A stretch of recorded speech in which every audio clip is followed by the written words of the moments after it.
पहुंची हूँ तो मेरी खाला कहती है तो शहीद हो रही है।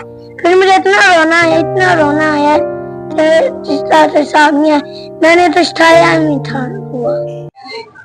शुरू अल्लाह के नाम से जुनायद मेहरबान रहम करने वाला। अस्सलाम वालेकुम नाज़रीन, आप देख रहे हैं मेरा यूट्यूब चैनल। मेरा नाम है मोहम्मद हारून। 2 रोज कबल जो है बलोचिस्तान के इलाके मूसा खेल में एक इंतहाई अफसोसनाक वाकया पेश आया, जिसमें 39 मासूम जानों को जो है वो गाड़ी से उतार कर शहीद कर दिया गया। इन शहीदों वालों में से एक का ताल्लुक लाहौर के इलाके मोनी रोड से था। ये घर का वाहिद कफील मैं इस सूरत में कहूंगा कि ये वो इंतहाई जिम्मेदार शख्स था जिसका नाम आबिद है, और इस वाकये में ये आसिफ जो इस वाकये में शहीद हुआ कि वाहिद कफील होने का नाता ये था कि तमाम भाई और बहन थे, लेकिन उसके बावजूद ये तमाम से जो है बहुत ज्यादा बेहतर अंदाज में अपनी जिम्मेदारी जो है वो निभाता था। वालिद का इस पर बहुत ज्यादा एतबार था, एतमाद था, और अगर छोटी से छोटी बड़ी से बड़ी बात भी जो है वो आसिफ से ही किया करते थे। उसके मशवरों पर अमल किया जाता था। बहनों को वो सहारा था, और बहनों के दिल में एक हसरत थी कि अब उसकी शादी जो है बड़ी धूमधाम से की जाएगी। लेकिन ये हसरत उन दहशतगर्दों ने जो है वो खाक में मिला दी। वो हसरतें दिल में वो अरमान तोड़ दिए जो उसकी बहनों ने उसके सर पे सेहरा सजाने के लिए रखे हुए थे। बहरहाल अब मेरे साथ मौजूद हैं आसिफ के भाई, इनसे बात कर लेते हैं कि इन्हें इत्तला कैसे मिली और आसिफ क्या करने के लिए जो है यहाँ से गया था, क्या उसके शौक थे, और असल उसने क्या मकसद था यहाँ से एकदम छुट्टी लेकर जाने के लिए। अस्सलाम वालेकुम जी। वालेकुम अस्सलाम। ब्रदर ये बताएं कि आसिफ कहाँ गया एकदम, और कि मतलब कोयटा जाने की क्या वजह थी उसकी? कोयटा जाने की सर उसकी ऐसे वजह थी कि वो जब आया काम से वापस तो वो नीचे हमारे फ्लैट में रहते थे, एक आमिर सईद नामी बंदा, वो उसका कोयटा आना जाना रहता था। ठीक है, तो वो है बेसिकली साहिवाल का रिहायशी था, लेकिन यहाँ पे वो रेंट पे रहते थे। तो वो हमारे साथ ना काफी अटैचमेंट थी, क्योंकि वो इधर रहता था अकेले ही। तो वो सम टाइम होता था कि कभी खाना वगैरह हमसे ले लिया, या कभी ऐसी कोई चीज घरेलू। तो अच्छे फैमिली बने हुए थे। हाँ जी। उसमें यह है कि फिर उसने पूछा उससे, आसफ से, जो मेरा बड़े भाई हैं, उनसे उसने पूछा कि यार मैं कोयटा जा रहा हूँ किसी काम से, 3-4 दिन की बात है, तो आप चलोगे? तो आपको पता था कि ये जो छुट्टी आ रही थी एक मंडे की भी पब्लिक हॉलीडे, तो वो ऐसे था कि वो संडे को निकले हैं। तो संडे को जब निकले हैं कोयटा, वजह से वो अपने घूमने के लिए जा रहा है, काम आमिर को था। ठीक है, तो वो घूमने के लिए जा रहा था कि चलो मैं भी देखूंगा, क्योंकि आज से पहले उसने नहीं देखा था। तो जब वो ऐसे हालात में पहुंचा उधर मूसा खेल रारा चशम जो इलाका है, उसमें उन्होंने दहशतगर्दों ने बस उसको वहां से पंजाबी देख के, बाकायदा आईडी कार्ड दे के, फिर उसको जो है वहां पे शहीद किया है, और नाहक जो कत्ल किया गया उसको, उसके जो है वो सर पे गोली मारी गई है, जिससे उसका फेस तक नहीं हमें दिखा। आज सुबह जब डेड बॉडी आई है सुबह 4:30 बजे, तो सारा उसका जो है वो ऐसे नाक तक तो सारा वो पट्टी से बंधा हुआ था। मुंह से उसके जो है वो फिर जो पीप वगैरह थी वही निकल रही थी, जिसकी वजह से हमने अपने काफी सारे जो रिश्तेदार हैं उनका वेट किए बगैर ही उसको सुपुर्द खाक करने का फैसला किया, और जल्द से जल्द उसको सुपुर्द खाक किया कि जिस अजियत में वो वहां पे शहीद हुआ है, उस अजियत में उसको अब यहाँ पे ना रखा जाए।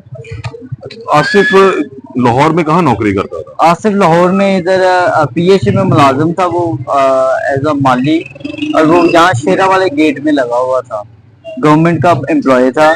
एक पंजाबी जो हम बलोची नहीं, हम दहशतगर्द कहेंगे, वो मरदूद लोग कहेंगे जिन लोगों ने जो है इस मासूम के साथ जो है ये सलूक किया, क्योंकि ये लोग वो लोग हैं खारजी जो इस कौम को तकसीम करना चाहते हैं। बेशक ऐसे ही हुआ है कि उन्होंने बलोचियों को ज्यादा करके, पंजाबियों को ज्यादा करके, फिर उनको गोलियां मारी गई और उन पे ताकि जबरदस्ती तफरीक पैदा करने की कोशिश की। ये जबरदस्ती जो है वो इन पे वो किया गया, ताकि तो आप लोगों को इतला किसने दी थी कि आसिफ शहीद हो गया? कॉल आई थी वहाँ के कोई कांस्टेबल हैं, पुलिस कांस्टेबल बलोचिस्तान के, मतीउल्लाह साहब, उन्होंने कॉल करके इतला दी थी कि आसिफ इकबाल साहब से अगर आपका कोई राब्ता है तो बताएं, क्या लगते हैं आपके। तो मैंने उन्हें बताया कि वो मेरे भाई हैं, आप बताएं कि आप कौन है और कहाँ से बात कर रहे हैं। फिर उन्होंने अपना तारुफ कराया, मेरा नाम मतीउल्लाह है, मैं कांस्टेबल हूँ पुलिस में और बलूचिस्तान में, जो है मूसा खेल रारा चशम में। तो यहाँ पे हमें डेड बॉडी मिली है, जो आगे सुबह 3-4 बजे का वाकया है। इसमें जो दहशतगर्दों ने जिनको बेगुनाहों को शहीद किया है, उनमें एक आपका भाई भी है। तो ये खबर सुनते सबसे पहले तो हम पे आसमान जो है वो टूट पड़ा और जमीन जो है वो बिल्कुल हमारे लिए इधर खड़े होने के काबिल ना रही। हम तो बिल्कुल गिरने वाले हुए हुए थे। आसिफ घर में कैसा था? बहन भाइयों में घर दूसरे नंबर पे में था? घर में वो भाइयों में दूसरे नंबर पे था और वो हमेशा सबके साथ बहुत ही अच्छे से पेश आता था और वो अपनी जिम्मेदारियों को संभालता था। हम अक्सर कह जाते थे कि हम ऑफिस से आए हैं, हम नहीं काम करेंगे, हमने बस जो काम करना था कर लिया, लेकिन वो हमेशा काम से आके अपने घर के तमाम कामों को अपने सरंजाम देता था और कभी उसने उफ तक ना कही। माँ बाप के अपने तमाम जो है उनके हुक्म को मानता था। भाई बहनों के साथ वो उनको हमेशा समझाता था कि एक साथ रहना चाहिए हमें, क्योंकि ये इत्तेफाक में बरकत है। तो उसने हमेशा यही कोशिश की कि हम सब इत्तेफाक में रहें। शादी का क्या प्लान था उसकी आप लोगों का? शादी अभी उसकी उम्र जैसा बताया कि अभी अक्टूबर में उसने 12 अक्टूबर को उसने 32 साल का होना था। अभी वो 31 साल का था। मेरे भाई का बड़ा अब शौक था कि इस बार उसकी बर्थडे पे हम लोग कुछ अरेंजमेंट करें, तो वो बारबेक्यू का प्लान था कि हम लोग ऊपर करेंगे। तो वो सारा हम लोग प्लान कर रहे थे सैटरडे को। संडे को ये गया घर से, तो गया तो हंसता बसता और जब वापस आया तो सबको रुला के आया। और दूसरा ये है कि शादी का प्लान ऐसे था कि उसके लिए हम देख रहे थे रिश्ता। पिछले संडे को वो लोग आए थे, इस संडे का प्लान हमारा था, लेकिन इस संडे को उसको वहां पे कोयटा जाने का वो टूर हो गया, तो वो वहां पे चला गया। फिर ये है कि वहां पे उसके बाद तो फिर क्या मुतालबा करेंगे गवर्नमेंट से? गवर्नमेंट से यही मुतालबा करेंगे कि हमें इंसाफ चाहिए। जो वो हम अपने आसिफ इकबाल के लिए नहीं कहते, जो हमारे बाकी जो 22 और हैं जो बेचारे वहां पे नाहक शहीद हुए हैं, वो भी पंजाबी हैं, हम भी पंजाबी हैं, हम पूरे पाकिस्तान में रहते हैं, हम हर एक को हमेशा दिल से लगा के रखते हैं। हम सिर्फ यही अपील करेंगे कि इंसाफ हमें मिले।